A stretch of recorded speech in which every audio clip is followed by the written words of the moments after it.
오늘 성령 강림주를 통하여서 어떤 말씀, 매년 한 번씩 오는 이 성령 강림주의를 통해서 어떤 말씀에 귀를 기울여야 될까? 그러면서 제목을 잡은 것이 성령의 이끄심에 내 마음을 열라라고 하는 겁니다. 성령께서 우리를 이끄시잖아요. 어느 길로 인도하시는데 성령은 성령이고 나는 나요, 이렇게 하며 아무리 이끌어도, 아무리 귀한 은혜스러운 찬양이 들려도 너는 너요 나는 나요, 이렇게 갈 수도 있는데 성령의 인도하심과 감동, 깨우치심과 이끄심에 대해 그렇습니다. 아멘. 그렇군요. 내 잘못입니다. 내가 죽일 놈입니다. 이렇게 마음이 긍정이 되면 이 말씀에 마음을 열고 귀를 열고 그 말씀대로 깨우치심대로 인도하심대로 가게 될 때에 성령의 인도함을 통해 생수의 강이 우리들의 심령 속에, 하나님 주시는 생기가 우리들의 심령 속에 역사하는데, 나는 너여 성령의 인도하심이든 은혜든 관계없고 내가 피곤하고 힘들고 죽겠는데 뭔 소리입니까? 이렇게 마음과 모든 것을 닫아버리게 되면 거기에는 생기가 없고 생수가 없으니 썩은 것이 남아 있을 수밖에 없더라고 하는 겁니다. 성령 강림주의를 통하여 성령의 이끄심에 우리들의 마음을 열고 순종하며 그 이끄심대로 살라고 하는 이 부르심에 대해 아멘하고 순종하여 나갔음으로 인하여 생수의 강이 우리들의 심령과 삶 속에 넘칠 수 있는, 놀라운 은혜 가운데 거할 수 있는 우리 모든 성도들 되시기를 주님의 이름으로 축원합니다. 성령 강림절의 모습은 사도행전 2장이 우리에게 잘 보여주고 있습니다. 오순절 날이 이름에 그들이 다 같이 한 곳에 모였더니 호련히 하늘로부터 급하고 강한 바람 같은 소리가 있어 그들이 앉은 온 집에 가득하며 마치 불의 혀처럼 갈라지는 것들이 그들에게 보여 각 사람 위에 하나씩 임하여 있더니 그들이 다 성령의 충만함을 받고 성령이 말하게 하심을 따라 다른 언어들로 말하기를 시작하니라. 오순절 날은 6월절부터 50일이 지났다는 거거든요. 예수님께서 마지막 제자들과 최후의 만찬을 하실 때가 6월절 만찬, 6월절 식사라고 했다라고 하면 예수님께서 십자가에 달리시던 그때로부터 50일이 지난 후에 예수님께서 이 땅에 40일쯤 계시다 이제 떠나가신 후 한 열흘쯤 되는 오순절 날이 이르게 되었을 때, 이때에 유대인들은 세계 곳곳에 다 흩어져 있을지라도 예루살렘 성전에 7절을 통해 6월절을 통해 초막절을 통해 1년에 3차례 장성한 남자들은 다 하나님의 전에 가야 되지요. 이렇게 해서 세계 곳곳에서 멀리 떨어져 있었던 유대인들도 이렇게 절기를 맞아서 예루살렘에 와 있었는데, 호련히 하늘로부터 급하고 강한 바람 소리 같은 것이 마가의 다락방에 큰 소리로 외치고 마치 불의 혀처럼 여러 개의 불이 각 사람들 위에 이렇게 임하여 있더니 저들도 알지 못하는 사이에 저들의 입에서 외국어가 이렇게 막 나오게 되어서 큰 소리로 이렇게 외치게 되었을 때 주변에 많은 사람들, 각기 세계 곳곳에서 온 사람들이 아니 이게 무슨 소리요? 저 사람들은 무식한 사람 같은데, 뭔가 제대로 알지 못하는 사람 같은데, 아니 로마 말도 그리스 말도 터키 말도 이디오피아 말도 세계 여러 나라 말들로 하나님의 구원의 역사에 대해서 복음 전도에 대한 역사를 이렇게 말하는 것을 보게 될 때에 저들이 술 취한 것 아니야, 이렇게 얘기도 하면서 하나님의 놀라운 역사를 듣게 되었었다고 합니다. 오늘 이 성경 말씀은 우리에게 두 가지를 우리에게 밝혀주시는데, 첫째로는 성령 강림 사건은 갑자기 온 것이 아니라 하나님께서 미리 예고하신 사건이라고 하는 겁니다. 성령 강림 사건은 저절로, 아니 전혀 성령에 대해서, 성령 강림에 대해서 들은 바가 전혀 없는데 갑자기 튀어나왔는가 하면 아니다라고 합니다. 베드로가 저들에게 대답을 합니다. 지금은 3시 오전 9시인데 지금 술에 취해 있겠습니까? 아닙니다. 이 일은 이미 성경을 통해 하나님께서 예고하신 일이기에 하나님께서 구원의 복음을 널리 전파하기 위해 또 다른 보혜사를 보내시며 이로 인하여서 크고 기이한 일들이 일어나게 되었던 겁니다.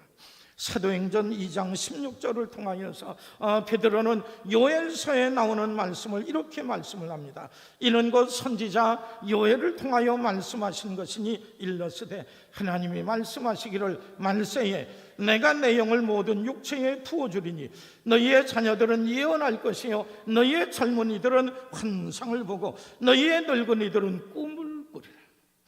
요엘이라고 하는 선지자, 적어도 500~600년 전의 선지자를 통하여서 하나님께서 말씀하셨습니다. 말세에 이후에 하나님께서 정하신 그 때가 되게 되면 내가 내 영을 성령을 너에게 보냄으로 인하여서 노인들도 젊은이들도 자녀들도 이 모든 사람들이 성령의 감동을 입어 꿈도 꾸고 환상을 보고 예언하게 되는 이런 그 놀라운 역사가 있어지게 될 건데 이 일로 인하여 놀라지 말라라고 하는 것입니다. 우리 하나님께서 예수 그리스도를 통하여서 구원의 귀한 역사를 이루게 하셨으니 이제 성령 강림을 통하여서 온 세상에 이 진리와 복음을 전하게 하시기 위해서 이 일을 이루시게 되었다고 합니다. 요엘 선지자에게만 말씀하신 것이 아닙니다. 이사야서 44장 1절에 보니까 나의 종 야곱 내가 택한 이스라엘아 이제 들으라. 나는 목마른 자에게 물을 주며 마른 땅에 시내가 흐르게 하며 나의 영을 내 자손에게 나의 복을 내 후손에게 부어주리니 나의 영을 내 자손에게 나의 복을 내 후손에게 부어주리니 그들이 풀 가운데에서 솟아나기를 시냇가에 버들같이 할 것이라. 이사야 선지자의 때에는 나라가 망하게 되고 많은 어려움과 곤경, 그들이 하나님을 거역할 때 하나님께서도 등을 돌리실 때에 하나님 없는 삶이 얼마나 갈급한지, 하나님 안 계시는 삶이 얼마나 고달프고 낙심되고 절망이 되는지 알 수 없습니다. 이렇게 하나님께 사모하는 마음으로 나가는 그들 향해 목마른 자에게 물을 주고 마른 땅에 시내가 흐르게 할 뿐만 아니라 나의 영을 내 자손에게 주며 나의 복을 내 후손에게 부어주리니 마치 이들은 풀 가운데 솟아나기를 시냇가의 버들, 물이 없어서 갈급한 그들 성령 충만함을 통하여서 시냇가의 버들과 같이 풍성함과 은혜 가운데 거하게 되리라 약속해 주시는 겁니다.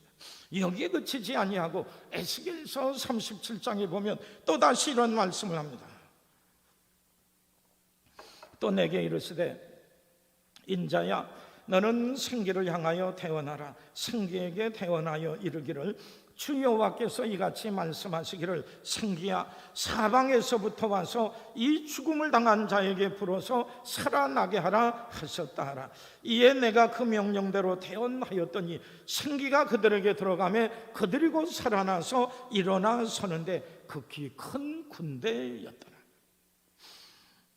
에스겔서는 포로로 끌려갔던 이스라엘 백성들, 저들은 예루살렘 성전도 무너져 버렸습니다. 예루살렘 성읍도 무너지고 이 나라는 빼앗기고 이제는 나라의 주권도 없어 포로로 바벨론에 끌려갔을 때에 무슨 소망이 있습니까? 마른 뼈와 같은, 이제 모든 살도 모든 것 다 썩어 없어져 버리고 마른 뼈다귀밖에 남지 않은 것, 이것이 이스라엘 백성들의 삶인 것을 생각할 때 무슨 소망, 무슨 위로가 있겠습니까? 그리함에도 불구하고 마른 뼈와 같은 이스라엘, 마른 뼈와 같은 너희들에게도 하나님의 성령으로 말미암아 새로워지며 생기를 얻어 거듭나 큰 군대를 이루게 되리라고 하는 것, 하나님께서 에스겔에게 말씀하시기를 생기야 사방에서부터 와서 이 죽음을 당한 자에게 불어서 살아나게 하라 하셨다 하라.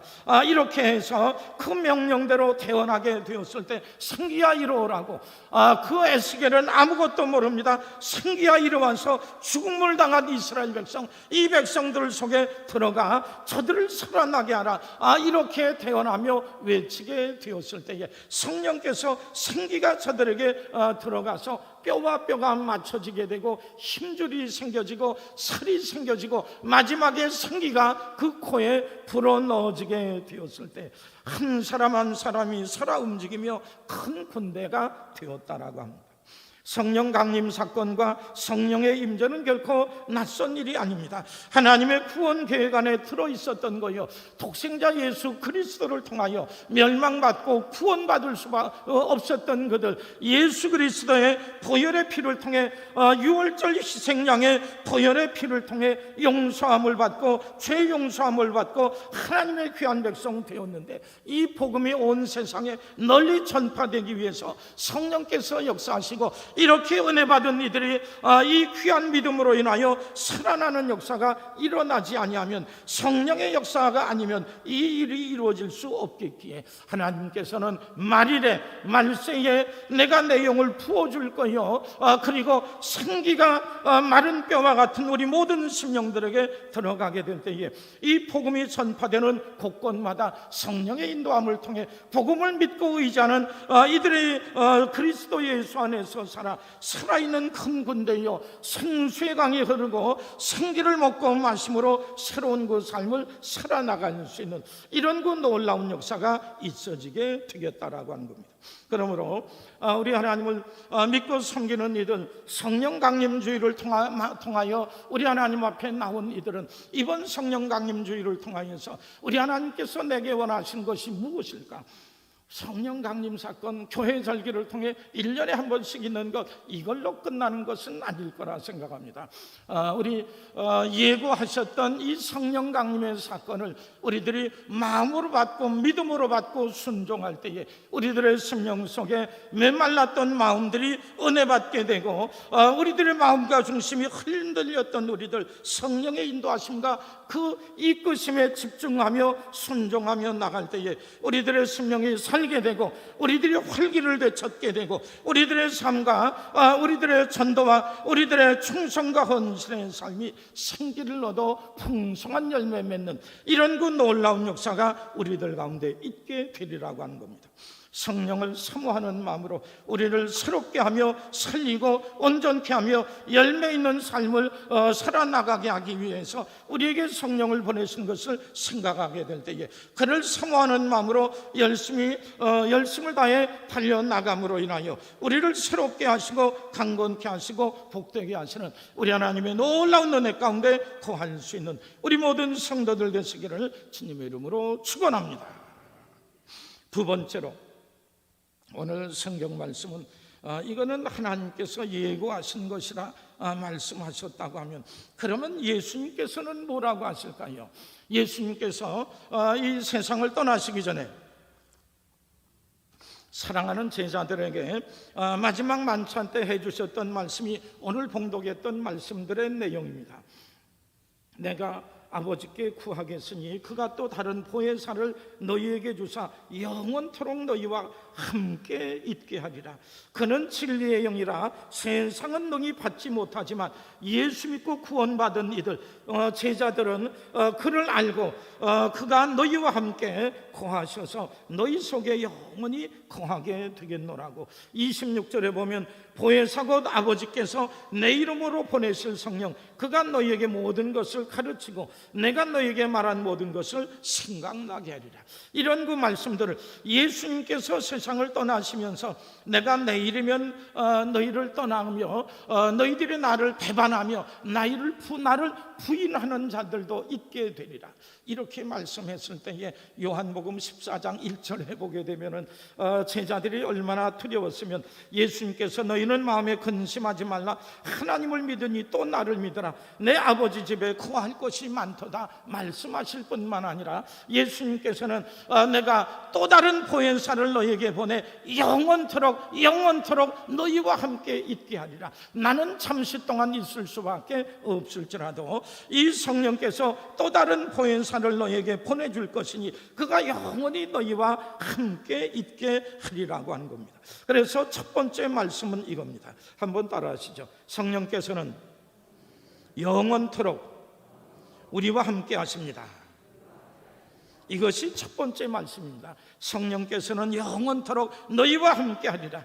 예수님께서는 육신의 몸을 입고 오셨기에 우리들이 받아야 되는 형벌을 육신의 몸을 입고 와 고통스럽게 이것을 받아야 되기 때문에, 하나님의 아들 성자 예수 그리스도는 육신이기 때문에 시간과 공간의 한계 속에 있지만은 예수님이 떠나시고 내가 떠난 후에 또 다른 보혜사, 이 또 다른 보혜사라고 하는 것은 예수님과 같은 능력, 같은 수준의 사람인데, 수준의 이런 그 분인데, 우리하고는 영원히 함께 하실 분, 이를 너희에게 보내 너희를 돕고 위로하며 격려하며 함께 동행하게 되리라고 하는 겁니다.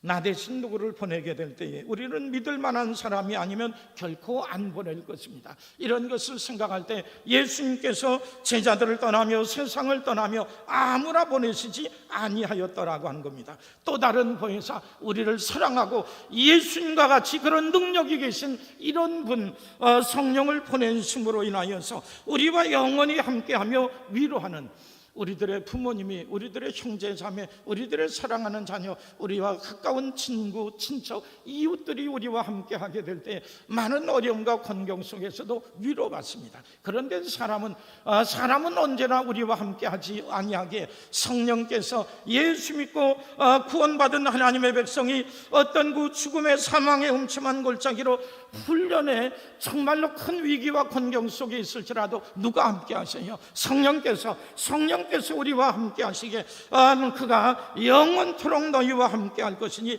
염려하지 말고 근심하지 말라라고 말씀하고 있는 겁니다. 시절이 많이 바뀌어서 오늘날에는 요양보호사가 우리들의 삶 속에 많이 계시는 것을 이렇게 보는데, 제가 볼 때 요양보호사가 참으로 잘생겼고 꼭 필요한 분들이다, 이런 생각을 해봅니다. 가족들이 다 하지 못하는 것, 우리 가족들이 그들 이렇게 나이 드신, 연세 드신 또는 장애로 인하여서 어려움 속에 있는 이들, 그들의 손을 대신하고 발을 대신하고 눈을 대신하고 그들의 옆에 있어서 큰 의지가 되었을 때 얼마나 좋을까. 이거는 이 말씀을 생각하면서 이 요양보호사는 성령님의 후예입니다. 우리 하나님께서 성령님을 보내셔서 우리의 위로자가 되며 우리를 혼자 있게 고독하게 외롭게 하지 아니하고 우리를 돕기 위해서 성령님을 보내신 것처럼 요양보호사를 보내셔서 우리 연약함과 어려움, 곤경 속에 있는 이들 위로하며 예수님을 대신하여 돌볼 수 있는 이 귀한 일을 맡겨주신 것 생각할 때 얼마나 귀하고 거룩하고 복된 사명인지 알지 못하는 겁니다.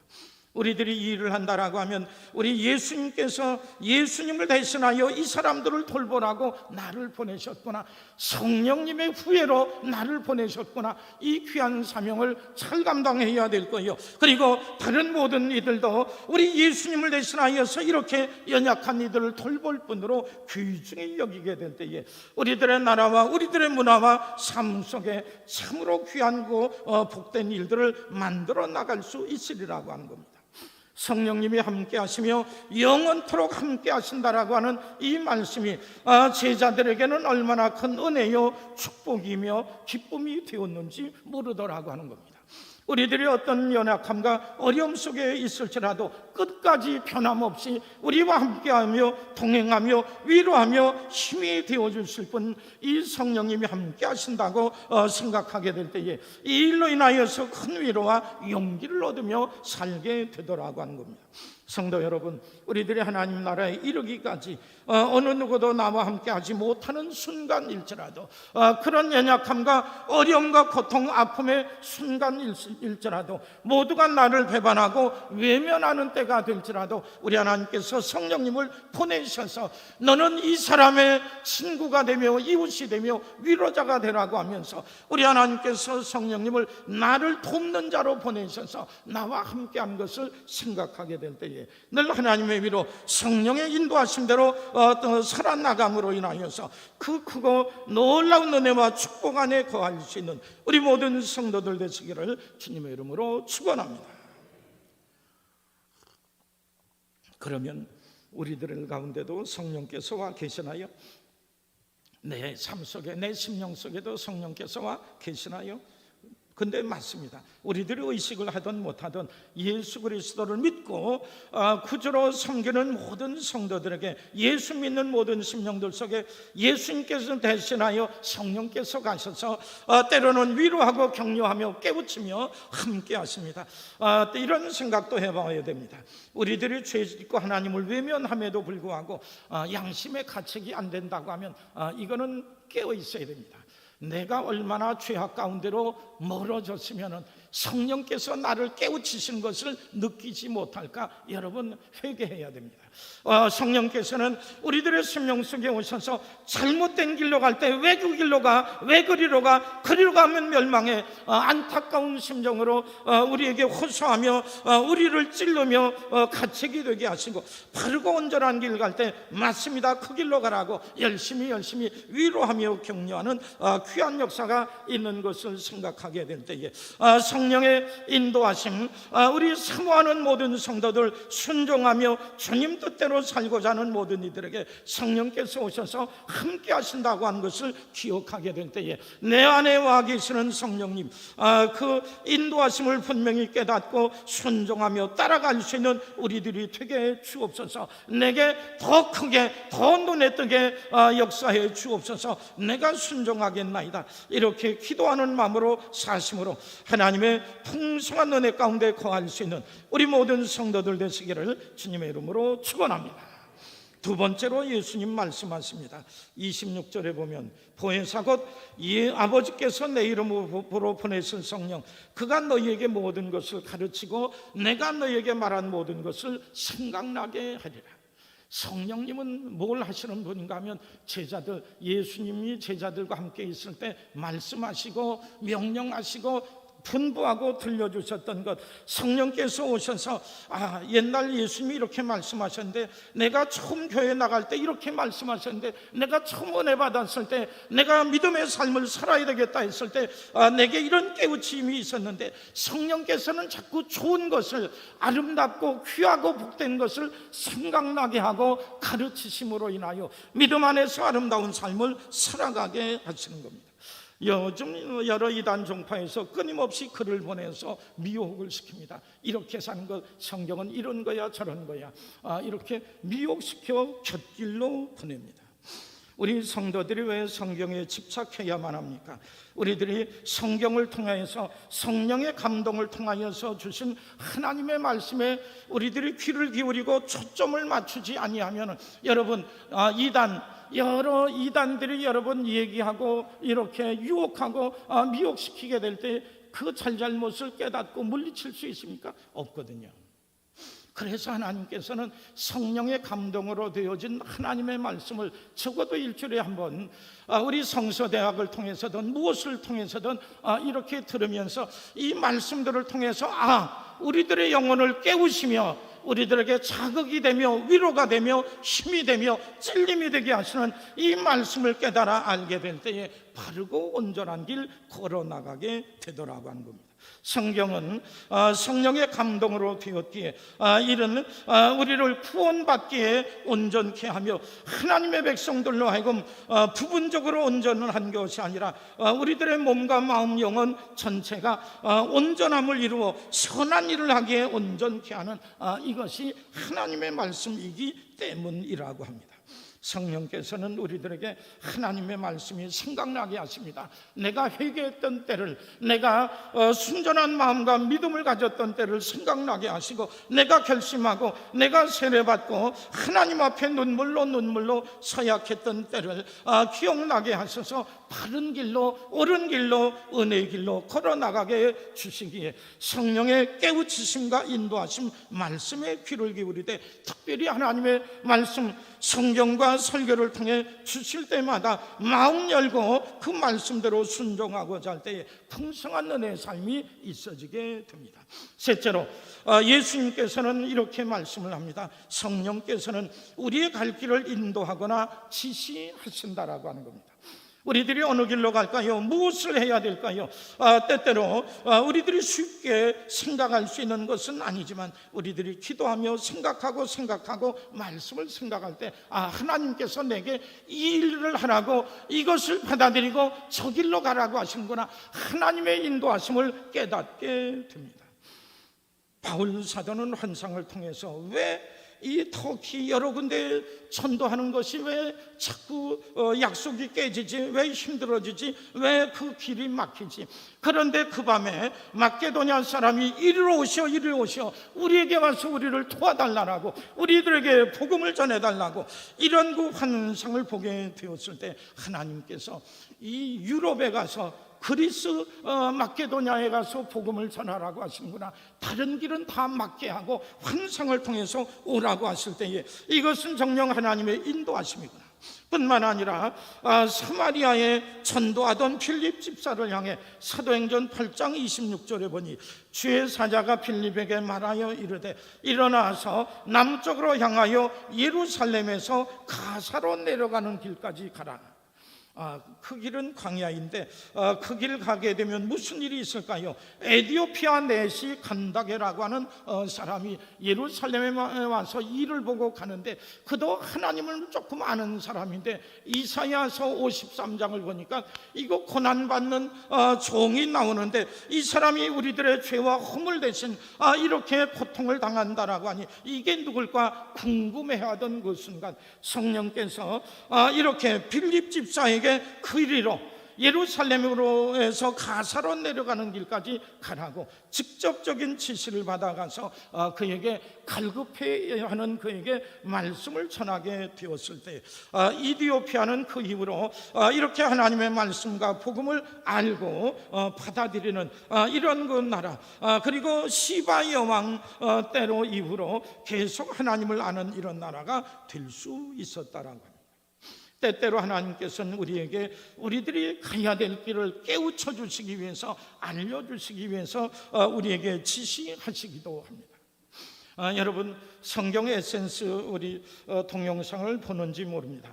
이 동영상의 주인공은 김윤희 교수인데 이분은 우리나라 복음 전도에 가장 큰 영향력을 끼친 분 중에 하나, 대학생 선교회의 김준곤 목사님, 이분의 셋째 딸인데 이 사람은 그 CCC 간사도 오래 했고 선교사도 했고 이 미국에 가서 유학하여 구역학 박사로서 이런 복음 전도를 하는데 마음속에 있는 생각, 우리 아버지의 수고와 헌신으로 이 복음 전도에 큰 역사를 이루었는데 하나님, 내가 이렇게 대학 교수가 되고 박사가 되고 이런 많은 지식이 있는데 내가 무엇을 하면 좋을까요? 우리 아버지가 성서한국, 하나님의 말씀을 듣고 여기에서 지혜와 위로, 능력, 구원을 얻는데 그리하여서 하나님께서 이 하나님의 말씀을 쉽게 이해하고 쉽게 갈 수 있는 길을 내가 열어야 되겠다 해서 복음서, 사복음서와 사도행전에 대해서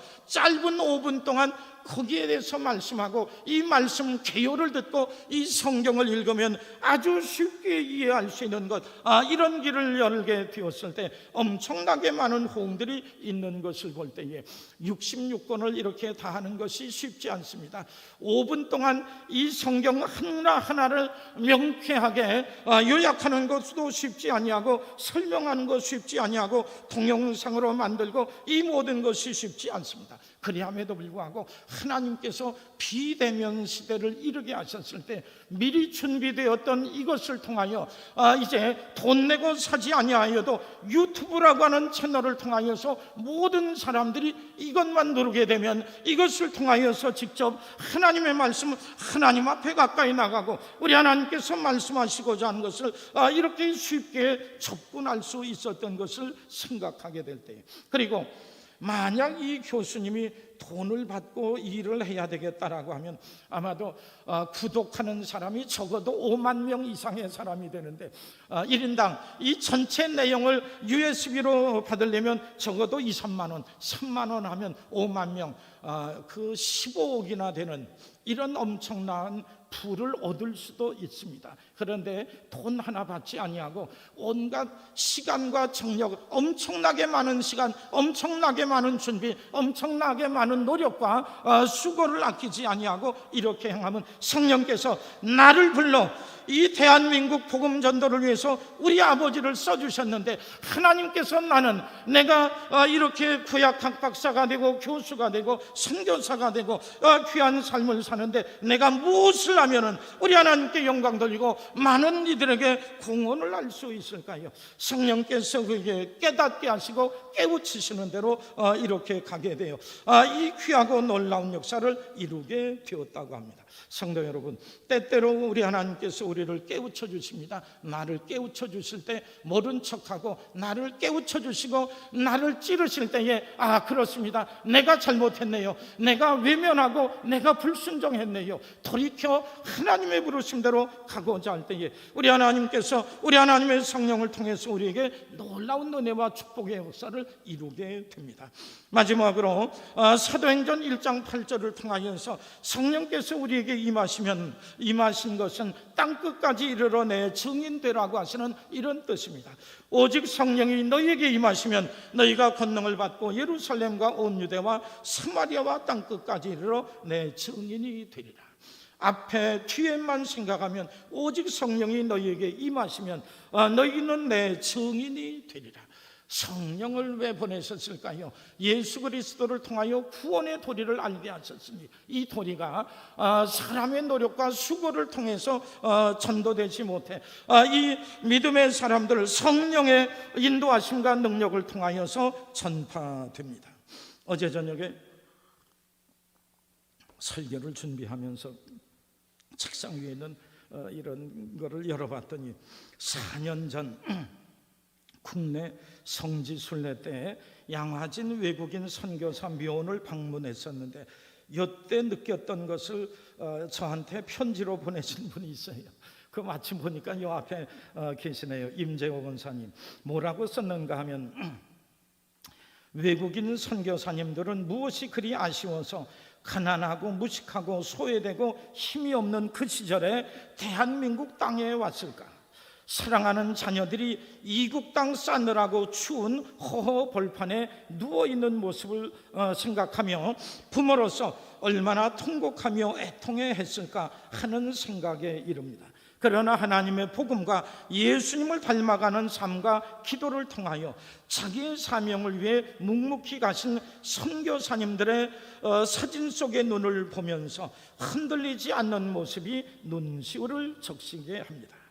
우리 권사님 볼 때는 양화진 외국인 선교사 묘원에 그 어린 아이도 여자분도 남자분도 젊은 나이에 이 먼 이국 땅, 오늘날에는 비행기 타면 몇 시간이면 가지요. 옛날에는 몇 달 걸려 이 풍랑에 의해서 죽을지 살지도 모르는 이곳, 이렇게 해서 이 어둠의 나라, 캄캄한 어둠의 나라 이 한국 땅에 와서 복음을 전했는데 저들이 이렇게 죽어간 모습, 한국 땅에 이런 그 양화진 묘지에 묻혀 있는 것, 내 사랑하는 딸이 그 먼 나라에 가서 왜 가서 그렇게 살다가 죽었을까 애통해하는 마음이 있어도 그래도 그들에게 주어진 삶, 성령의 감동을 통하여서 내게 귀한 은혜 되게 하시고 내 영혼을 구원하여 하나님의 것 되게 하셨으니 하나님 저 이국 땅에 아무것도 모르고 아무것도 몰라 위로받지도 못하고 소망도 모르는 저들에게 복음을 전해야 되겠나이다. 그들을 심령과 삶 속에 역사하셔서 이 한국 땅에 복음을 전하게 되었을 때 그 뜨거운 열심 열정을 마음속에 느끼셨던 것 같습니다. 성도 여러분, 우리들은 성령님과 같은 방향으로 가고 있습니까? 아니면 반대 방향으로 가고 있습니까? 성령께서는 우리를 인도하여 전혀 성령과 동행하며 그 앞에 거리낌이 없으며 그 말씀과 인도하심과 깨우침과 복음 증거를 위해 우리를 이 길을 향해 계속 이끄심에도 불구하고 우리는 마음 닫고 귀도 닫고 나는 모든 것 듣기 싫고 내가 아는 것, 내가 생각하는 것, 내가 판단한 것 이게 최고지 뭔 소리야. 믿음이고 뭐고 이 성령과 말씀과 그 모든 것도 제쳐버리고 성령의 인도하심과 정반대로 가게 될 때에 성령의 인도하심대로 사는 사람들의 삶 속에 생기가 있고 활기가 있고 생수의 강이 차고 넘치는데 새롭게 함이 있는데 이 성령과 함께 가지 아니하게 될 때에 성령이 우리를 새롭게 하고 깨끗게 하고 생기 있게 채우지 못하므로 우리는 썩은 악취가 나는 소망이 없는 어둠의 삶 속에 있을 수밖에 없습니다. 성령의 인도하심을 따라 함께 동행하며 같은 방향으로 나갈 수 있는 우리 모든 성도들 되시기를 주님의 이름으로 축원합니다. 오늘도 귀하고 복된 성일을 허락해 주시니 감사합니다. 성령 강림 주일이기 때문에 우리에게 특별히 하시고자 하는 말씀을 함께 상고해 보았나이다. 주님과 함께 동행하게 하시고 성령의 인도하심과 이끄심을 향해 우리도 같은 방향 가게 하셔서 우리를 위해 예비하시고 우리를 통해 이루시고자 하는 참으로 귀하고 복된 역사 이루어 나갈 수 있는 우리 모든 성도들의 삶이 되게 해 주옵소서. 주님 앞에 큰 영광 돌리며 살아나갈 수 있는 우리들의 남은 여생 되게 주옵소서. 늘 함께 하실 줄 믿사옵고 예수님의 이름 받들어 간절히 기도드리옵나이다. 아멘.